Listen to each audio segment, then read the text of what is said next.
TV 10ಗೆ ಸ್ವಾಗತ. ಬಾಗೇಪಲ್ಲಿ ತಾಲ್ಲೂಕಿನ ಅಖಿಲ ಭಾರತ ಕಿಸಾನ್ ಸಂಘಟನೆ ಬಾಗೇಪಲ್ಲಿ ತಾಲ್ಲೂಕು ವತಿಯಿಂದ ತಹಶೀಲ್ದಾರರಿಗೆ ಮನವಿ ಪತ್ರವನ್ನು ಸಲ್ಲಿಸಲಾಯಿತು.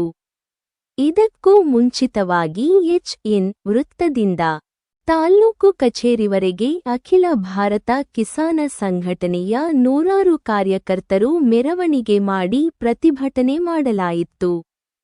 ಈ ವೇಳೆಯಲ್ಲಿ ತಾಲ್ಲೂಕು ಅಧ್ಯಕ್ಷರಾದ ರಾಮರೆಡ್ಡಿ ಮಾತನಾಡಿ, ಬಾಗೇಪಲ್ಲಿ ನಗರ ಪ್ರದೇಶದಲ್ಲಿ ಬಾಡಿಗೆ ಮನೆಗಳಲ್ಲಿ ವಾಸಿಸುವ ಬಡವರಿಗೆ ಸರ್ವೆ ನಂಬರ್ 102ರಲ್ಲಿ ಉಳಿದಿರುವ 72 ಎಕರೆ ಸರ್ಕಾರಿ ಭೂಮಿಯನ್ನು 23 ವಾರ್ಡುಗಳಲ್ಲಿನ ನಿವೇಶನ ರಹಿತರಿಗೆ ಮಂಜೂರು ಮಾಡಲು ಹಾಗೂ ವಿವಿಧ ಬೇಡಿಕೆಗಳನ್ನು ಈಡೇರಿಸಿ ಕ್ರಮವಹಿಸಬೇಕೆಂದರು. ಈ ಸಂದರ್ಭದಲ್ಲಿ ಮುಖಂಡರಾದ ಕೆ.ವಿ. ರಾಮಚಂದ್ರ, ಆದಿಶೇಷು, ಮುಜುಮಿಲ್, ಪ್ರಮೀಳಮ್ಮ, ದೇವಿಕಾ, ಮಧುಸೂದನ್ ರೆಡ್ಡಿ, ಆರ್.ಎಂ. ಚಲಪತಿ, ರಘುನಾಥ ರೆಡ್ಡಿ ಮತ್ತಿತರರು ಹಾಜರಿದ್ದರು.